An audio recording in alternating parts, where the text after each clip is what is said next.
What's cracking, YouTube? It's your boy, though, back again with another reaction. We got who's the GOAT at every position. I know the old heads got some old school biasness. I think they expect me to have some new school biasness, but that's not true because I'm about to give y'all my starting five right now. And guess who that about to be? Guess who's going number one? Stephen Curry. Stephen Curry. I like Stephen Curry as the best point guard of all time. Magic Johnson's up there. It's so close. It's so close. It's so close to me because Magic Johnson. Ooh, you know what I'm saying? But Curry, splash, splash. I gotta give it. I gotta give it to Curry. I can't lie. He's different. At the two, self-explanatory. MJ, Michael fucking Jordan. It should go one Michael Jordan, and the next person should be like at the sixth spot. It should be Michael Jordan, Michael Jordan, Michael Jordan, Michael Jordan, Michael Jordan, Michael Jordan, D Wade, no Kobe, D Wade, and whoever else is shooting guards. Small forward, LeBron fucking James. LeBron James, period, point blank. And if we gotta put emphasis on if Larry Bird was healthy and had a long, healthy career like LeBron did, I would have no problem calling Larry Bird the GOAT. The best small forward of all time. Probably he'd be the best player of all time too. But that didn't happen. So LeBron is the GOAT small forward. Power forward. Timmy D. Self-explanatory. Timmy D. Center. This is an iffy one. I got Shaq. But I can understand Hakeem or Kareem. That's just me. Let me know what y'all's starting five GOAT lineup is in the comments. But before we start this video, hit that like button, hit that subscribe button. We're 2 subs away from 590 subscribers, man. Let's go. When people are arguing the NBA GOAT debate, there is always a clash and difference in opinions. Different basketball rules, different teammates and competitions, and many other factors make any GOAT equation extremely complicated to solve. It's hard to compare errors, and it's hard to compare players that play different positions. So we decided to go around that problem and made a list of greatest players for all 5 positions in basketball. Point guard. The internet has spoken and decided that the best point guard, and without any doubt, the greatest player of all time, is Mr. Alex Caruso, aka the Bald Mamba. That's a fact. Okay, now that we got that out of the way, we have to say that the actual greatest point guard is another Lakers legend who is maybe not as popular online, I love it. but has just a tiny bit more impressive. I thought he was about to get controversial with it and say my guy Wardell. I thought he was about to get controversial with it. You know what I'm saying? 9 NBA Finals in 11 seasons, with 5 titles, 3 finals, and 3 regular seasons MVPs, and the best assists per game average. Magic has the thickest CV of any point guard who ever played. Before Magic suited up for the Lakers, it was widely regarded that you can't win a championship with a point guard as your best player. Magic immediately changed that narrative as a rookie, pouring 42 on the Sixers in the 1980 Finals and taking home the Finals MVP trophy. Magic had everything you want in a franchise point guard. He was extremely talented and a clear-cut leader. He was flashy, yet efficient. His smile could light up the entire arena, and he was one of the main draws for increasing the popularity of the NBA in the 80s when the league desperately needed it. But if you ask me which point guard I would take if 5 aliens came from Moron Mountain and the fate of the world depended on a 5-on-5 basketball game, Stephen Curry. I wouldn't select Magic in my 5. I would select Steph Curry.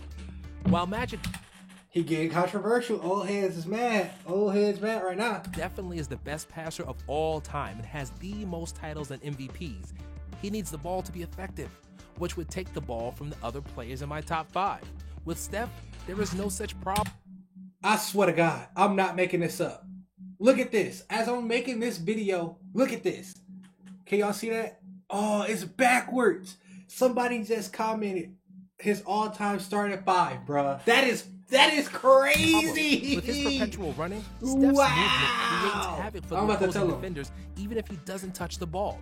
And you have to go after his runs, because if you don't, you'll give an open shot to the greatest shooter who ever played. 3 is more than 2, which the whole basketball world figured out sometime in 2015 thanks to Steph and his Splash brother, who changed basketball forever. With 3 titles, 2 MVPs, and probably 5 or 6 good years left, Curry could still jeopardize Magic's position at the point guard throne. A man who must get honorable mention is John Stockton, the all-time leader in assists and steals, 2 records that will never be broken. Standing just at 6'1" and looking like a high school teacher, John Stockton did everything at a high level. He was a surgically precise floor. Hey, Jets 316. Shout out to you, because that's a coincidence. It's crazy. General, a pesky defender, and above-average shooter. Shooting guard. MJ. The best shooting guard and a player that many consider the best ever is Michael Jordan. After he hit the shot against Georgetown and graduated from Mike to Michael, MJ went on to be the most spectacular one-man show in the NBA. Playoff record 63 in the Garden, dunk contest extravaganza with Dominique, and the shot over Elo are just the tip of the highlights Jordan produced in the 80s. By the time the 90s rolled around, MJ had won all the individual awards he could have, and some considered him the GOAT even before his first title. In the words of Jay-Z, Mike was losing to Isaiah, but he soon would get his 6th one. And when he made that last shot over Russell, there was little to no doubt that Michael is the greatest shooting guard who ever touched a basketball. I'm not even going to say nothing. That's not even up for debate. The only time I would say, well, I would even debate anybody, to be honest. I would just expose the facts and the fiction. Is Michael Jordan the best shooting guard of all time? Yes. Can he be the GOAT basketball player of all time? It's your preference. You know what I'm saying? It is what it is. Honorable mention goes to that little Laker boy who did everything in his power to discredit MJ as the GOAT. And even though he was 1 title short, he was undoubtedly a true incarnation of Jordan. No. Kobe was the biggest worker in basketball history and probably the most skilled scorer ever. After Bryant, the 3rd best shooting guard has to be D. Wade. Even though his knees sapped his prime, while he was in that prime, he was flash, and he was faster than any defender. With a killer first step and a body that resembled an NFL player, D. Wade single-handedly turned the 06 finals. Thank God he didn't say anything about D. Wade's athleticism, like his vertical, because D. Wade was all arms, bro. I already explained it in my on the Twitch stream. D. Wade was not. Probably young D. Wade had crazy bounce. But overall, D. Wade was not bouncy like that to me. To Miami's favor and brought them their first title in a Jordan-esque manner. After that, he was the perfect Robin to LeBron's Batman for 2 more Larry O'Briens and then rode into the sunset in the county named after him. His final landing on the commentator's desk could be better, but we'll let that one slide. Small forward. LeBron James is on the basketball Mount Rushmore, and he is slowly but surely closing the gap on Jordan in the GOAT debate. The gap seemed insurmountable after he botched the 2011 NBA Finals, which is basically the only bad playoff series in his career. Oh, it was easy to hate LeBron then, especially after the decision and the not 1, not 2, not 3 Kings landing in Miami. After Dirk gave him that public punch in the gut, LeBron disappeared and reincarnated from King James to King Midas because everything he touched after 2011 turned to gold. He went to every final. Gold. He ended Cleveland's 50. Every team after that went to the fucking finals. You haters, fuck off, man. Fuck off, man. Who you know that took the weak ass Cavs to the finals? Took the Heat to the finals. Took the Cavs back to the finals. And won the championship.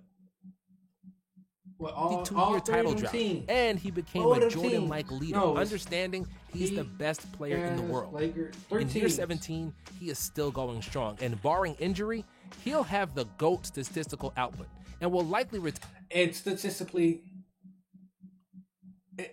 when he ends his career, he's going to be the GOAT. It is what it is. Retire as the all-time leading scorer and top 5 in assists. Apart from that, he became a media mogul, created modern player empowerment, and has the most respected voice in basketball when it comes to social activism. No. And Larry was similar. No, he don't. LeBron had I don't even agree with that. And they had plenty of argument. More titles, similar stats, and all-around skill set wasn't any worse than LeBron's. And Larry was, and always will be, a better shooter than James. However, when James blocked Iguodala and won his third, Larry had to slide to the number 2 spot on the all-time list. And he might even slide to number 3 or 4 because KD and Kawhi are not done yet and could enhance their all-time status with a few more rings. KD's combination of size, length, dribbling, and shooting touch is unparalleled, and he is surely top 5 scorer ever, if not higher. Top 5 scorer ever? I think he's not going to be on our all-time scorers list. But when we say somebody who you can give the ball to get a bucket, oh yeah, we're going to put him in that category. But on the points list, I don't even think he's going to come close. Kawhi, on the other hand, is top 5 wing defender ever, who also became an efficient scorer on all levels and could become the first player winning Finals MVP with 3 different teams. Power forward. Tim Duncan is the most complete power forward who I already ever said played. that. There were more athletic power forwards than him, more mobile, and some who were stronger. But nobody was as versatile as Timmy, who had the best resume of them all with most rings, wins, and all NBA selections. The big fundamental never made an excess move, and everything he did was methodical and efficient. A post-up powerhouse and a capable mid-range threat, Timmy was extremely hard to guard in his prime. Defensively, prime Timmy was guarding everything under the sun, and the whole Spurs defensive strategy revolved around channeling guards and forwards towards the basket, where a big fella from the Caribbean would wait with his perfect positioning, nimble feet, and 7'5" wingspan. In 2003 NBA Finals against the Nets, Duncan averaged a staggering 5.3 blocks per game to go along with 24 points, 17 rebounds, and 5 assists, which perfectly shows his brilliance and versatility. If he didn't play for the Spurs, he could have had even more gaudy numbers. But no Spurs fan will complain about his 5 rings in 6 finals and more wins than any other franchise during Duncan's 19 years in San Antonio.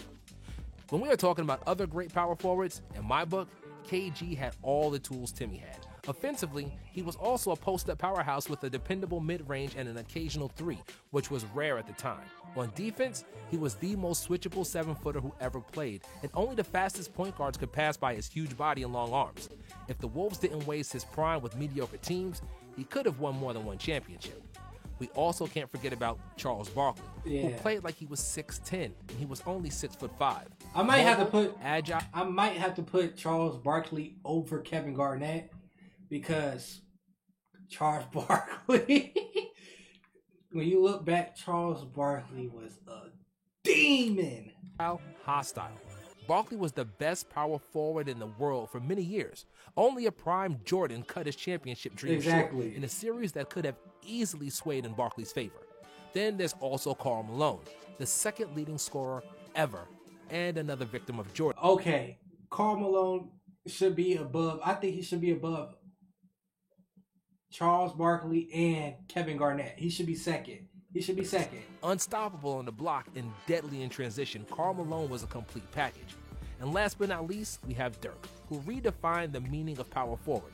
A 7-footer with a shooting touch, Dirk is another member of 30K Scorers Club, and his playoff run with Dallas in 2011 is one of the best playoffs anyone's ever played. Center. Most people remember Kareem as a balding center that helped the Lakers win 5 championships alongside Magic. Even then, Jabbar was one of the best centers in the NBA. However, when Kareem was in his prime, in the 70s, with a full head of hair, he was the best and most complete player in the league. Jabbar was extremely agile for a 7'1" frame and was regularly averaging 30 points and 15 rebounds. If blocks were measured in the first 4 seasons of Kareem's career, that would surely put him in the front of that category as well. Of course, Mr. Skyhook is the NBA all-time leading scorer and the most decorated center in NBA history. 4 titles in high school, 3 NCAA championships, 6 NBA championships, and 6 MVPs. Mr. Jabbar must have a pretty large trophy room to fill all that in. However, just like Magic, I wouldn't put Kareem in my fantasy top 5. I'd go with 2000 and 2001. Okay. So he agreed with me on.